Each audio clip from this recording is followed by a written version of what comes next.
Good morning, my big dog lovers. We are back into town. We took a weekend trip, wifey and I, and we're back with the puppies. They are super excited. We had our first morning walk in 4 days, and so they are really excited to be back to walking and enjoying life again with their walking dad, aka Pops. Something's going on with this camera. So this is our Rottweiler Storm. Yeah, hey baby. She is our feisty and energetic 3-year-old Rottweiler, and that guy over there running around is Rain. He is 100% Cane Corso. Let's see if we can go see him. He's drinking the water because they had a little bit of rough play a minute ago, so they're kind of thirsty. So, hey, big boy. Okay, they hear a horse over there, so we have a horse in our back of our yard back there. It's not ours, but it's close enough where it probably could be ours. So yeah, we just want to come back and give you guys an update on how everything is going. We have lost some time because we were out of town. Wifey and I went to Chicago, and so we missed out on an opportunity for like a weekend excursion with these two. At least mainly him, because we're trying to socialize him with people and other animals. Since he's just 1 year old, so he has the opportunity to grow up to be a very socialized dog and can tolerate other people and animals. So that's been our focus over the weekends, is kind of getting him out and about. And we've been working on homegirl here because she's been the more difficult one to try to socialize. And our main issue is that we're having troubles kind of coming up with a plan for how we want to address her, because she's kind of older now, so somewhat set in her ways, and but still very trainable. I think she's capable of learning. She's only 3. I mean, she's capable of learning new things. I mean, she's not an old dog who can't learn new tricks, right? She can. I mean, I believe that there's no age limit to where you can't teach a dog something that you want them to learn or they need to learn. So they're kind of calming down now. They're just kind of roaming around the property, and which is fine. This is cool. That means that got a lot of the energy out, and now they'll hopefully be relaxed until our dog sitter comes in and takes them out again. Oh, you're choking, big girl? You all right? You okay? Yeah, I think she's fine. But yeah, it's always difficult to leave your dogs, man. When you're used to a routine, they're used to a routine. They're used to getting up in the mornings and putting their big faces on your face to wake you up in the morning because they're so tall, and getting ready for your walk every morning and getting that energy and out and getting your exercise done. When you're so used to that, and it doesn't happen, I think people, I say people, but I think your dogs get a little bit disappointed and a little depressed. I know. So we live in a town where we have some family here, which we're very fortunate to have. And so while we were gone, some family members came over to help us with the dogs and help maintain the house while we were gone to Chicago. And but things are not the same when people don't have dogs, big dogs. They don't know exactly everything that they need, and I'm no fault to them. They did a fantastic job. I'm very fortunate to have help, because when you're trying to get a dog sitter, or if you're trying to board your dogs where you're going on vacation, that's not oftentimes the easiest thing to do when you have bigger breeds. It's a good idea to kind of get established with a veterinarian or somewhere that's close by that can take care of your dogs and the people that you trust, or if you could have a sitter that could come in and help you out, or just to take care of them, because they just obviously cannot be at home by themselves for days in, days out. So you have to prepare for it. Kennels sometimes it's a hit or miss with us. They may have good intentions, but you just never know what your dogs will encounter while they're there. They could have a negative interaction with another dog. They could They can get bored from isolation, and they could catch kennel cough, and it's just so many little things that can happen when you board your dogs. And when you're in a pinch, I mean, I think you have to do what you got to do. But again, like I said, we were fortunate to have family in the area that had time to come by and help us out with our trip. And so, but having said that, there's still some limitations to what family, their knowledge of these dogs, and so when you come back, you realize, oh, they haven't been exercised. Again, I am not criticizing family. I'm very, very fortunate. I'm very, very happy for everything that they did. I'm just talking from a perspective of an owner who keeps their dog active for reasons. There's a reason that other people may not know. They may not understand that they really need that. I mean, they keep each other occupied. They run with each other. They play with each other. They do the whole fence sprinting with the neighbors' dogs. So they do find ways to burn energy. Sometimes it's not always the most constructive way of burning off that energy. So they missed walks, 4 days of walking. Not sure why this camera keeps going in and out of focus. They missed a lot of time, walking. He missed out on some, socialization time that I've been trying to get with him. Again, nothing's lost. It's just you don't make any progress, and that's fine. That's totally okay not to make any progress. I think this is a lifelong thing for them. It's a lifelong thing for you as well as an owner. So I'm still learning. And, you guys hear me talk. When I talk in these videos, I'm oftentimes asking for your advice. I mean, I know there's people out there that know way more than I do about these breeds and have good practical information that we all can benefit from. So I want to be open to hearing other advice, other people's advice and how they help raise their big dog breeds, and then we can all learn together. I think that's part of having the good thing about having YouTube and having a community where we can share ideas and thoughts and make life good for ourselves and for our puppies. And but yeah, so we had some, when we walked in the door yesterday evening, they were just out. They were beside themselves. This guy in particular, I mean, he was just bouncing, jumping. He was, nudging me with his big face. And he's gotten into a little bit of a habit where he will jump, whatever you have in your hand, he'll jump towards what's in your hand. And, they heard the dog barking next door.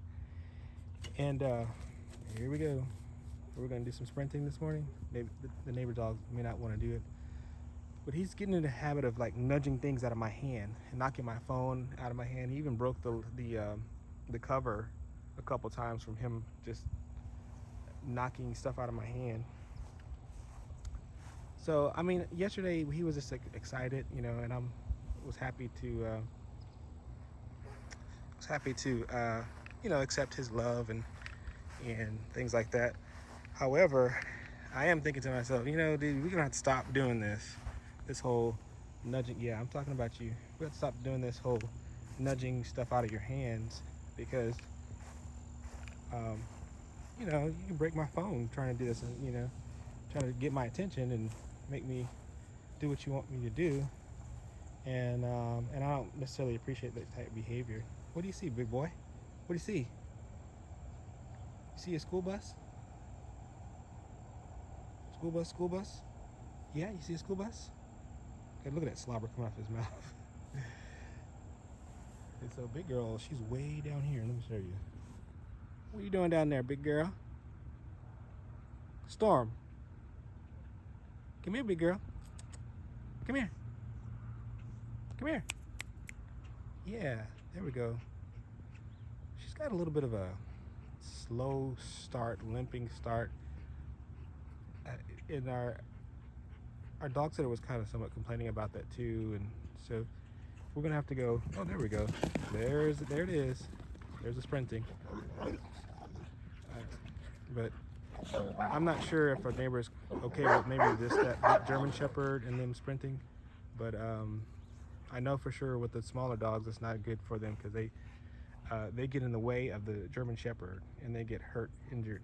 So I think overall he discourages them from doing that. So there he goes. Hey neighbor, how you doing? All right. So, but yeah. So the dog sitter was complaining about her kind of having a slow start, kind of a limping start, and I am concerned too. I've talked to the lady that was the breeder for her. She's a good friend of mine, and co-worker too, and I'm referring to Storm the Rottweiler, of course. And it's funny because I got both of my dogs from co-workers' recommendations, and so yeah. So when I refer to co-workers, it's two different ones.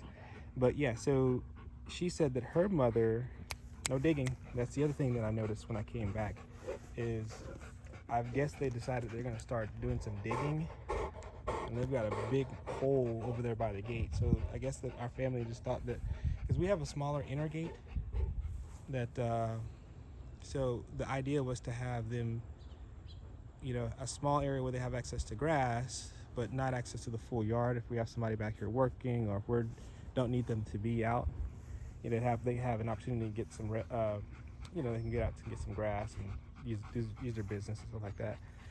But yeah, so they've got a big massive hole over there. I guess family closed the gate, but I don't really like doing that because the gate is not as sturdy as our main gate, our main fence, and so they could plow right through that and knock it down. I tried to be more psychological with them, like, hey, this is a barrier that you're not supposed to go through, even though physically you could, but mentally you can't.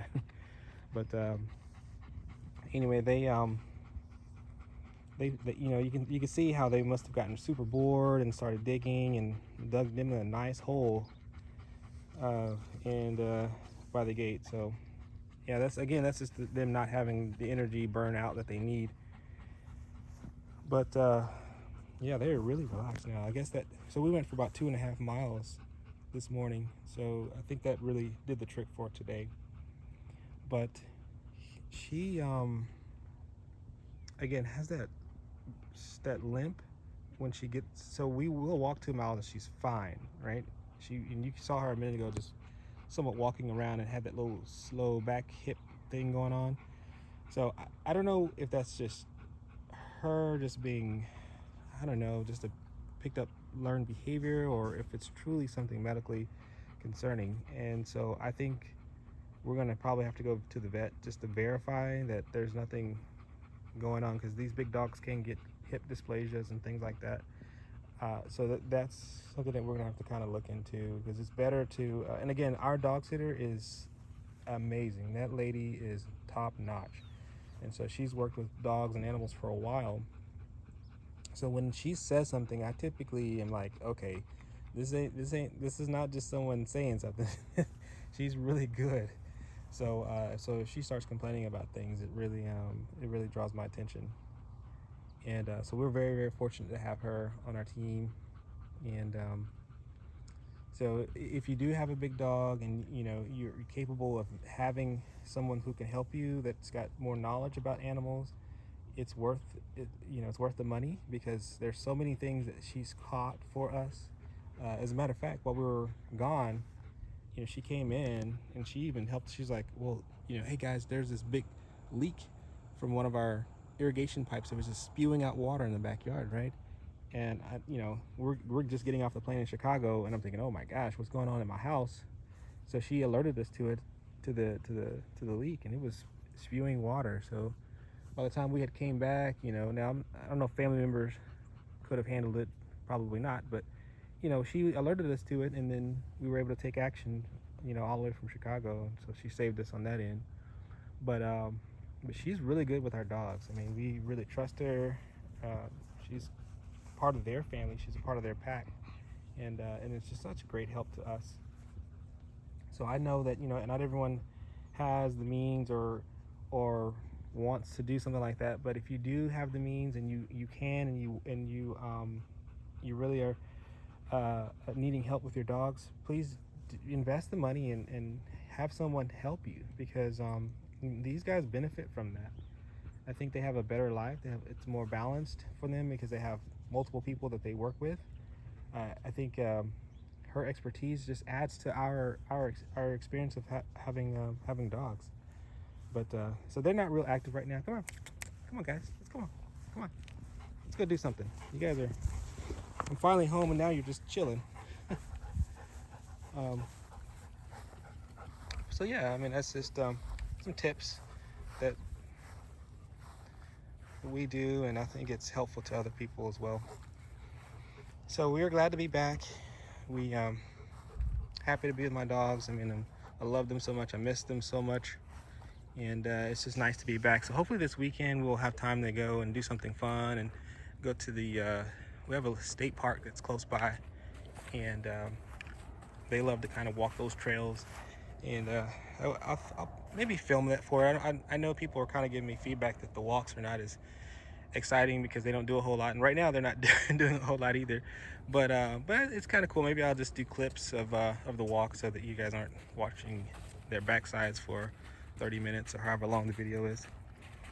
But so yeah, so hopefully we'll get some more footage of them being socialized, and maybe we'll some kind of way come to some agreement on how we want to start socializing Storm, and maybe start getting that rolling. But we're just taking our time because it doesn't hurt to plan for these things, because you just never know, and you don't want anything bad to happen. I mean, as far as I could tell, it seems to me we're probably better off going ahead and muzzling her, and that way that concern and worry is kind of off of our backs. The downside would be people will probably see that and think, ooh, don't come close to that. So I don't know how much, and it may be phases. Maybe phase one is just put the muzzle on her, walk her amongst people. They're gonna see the muzzle, they're not gonna want to touch her. She won't have back. Hopefully she'll tolerate it, but if she can tolerate it, maybe it's just a means of making everyone comfortable with being around each other. And maybe phase two would be to take off the muzzle where she's kind of desensitized to being around people that she doesn't know, and then maybe we can proceed to get her to start eating grass. Is your tummy hurting? Yeah, sometimes they'll eat grass to get rid of whatever's going on with their stomach, but I'm not too concerned about it. Yeah, so that's still in the works. Hopefully that'll be something that's coming in the near future. I think he's pretty close. I think he'll be fine. He just needs more desensitization. The last time he was a little bit squeamish when we went out. I mean, people came up to him, and because I mean he's kind of one of those somewhat rare, impressive breeds, especially in the area that we live in. You don't really see these guys out and about a lot. So when people that know about dogs or have dogs see this breed, they tend to want to, first, you have two reactions. One is, I don't want anything to do with that, and then the other one is, oh my God, that's a Cane Corso, isn't it? And then, can I see it? So, I want those folks, if they are nice and come correct, of course, to have the opportunity to meet one and and have a good experience, because he's worth sharing. He's a good dog. He's a very good dog. So also, if you have a chance to go check out our newest short that we did, it was one that I have it where I cut the scenes where they're doing some kind of mischievous things, and so Rain is telling me about it. Storm jumps in and says, "Hey, quit snitching on us," and then they have a little bit of not a fight, but a little spat about it, and then they end off on a funny note. So if you have a moment and you don't mind looking at our shorts, I try to do a little bit of a comedy, and that's kind of because that's my personality. I'm kind of a little jokey. When that's when I'm happy and relaxed. I just kind of joke around. I'm working on my comedy. I'm not a comedian by trade. That's not what I do for a living. Quite the opposite. Quite the opposite. But if you do have a moment and you could use a laugh, if that's your type of humor, please check out our newest short video. Give us a little bump. You can give us a little bump. Yep. Okay, well, on that note, we'll see you next time. Uh-oh, he's gonna knock it out of my hand. I already feel it. He's gonna knock it out. Ah!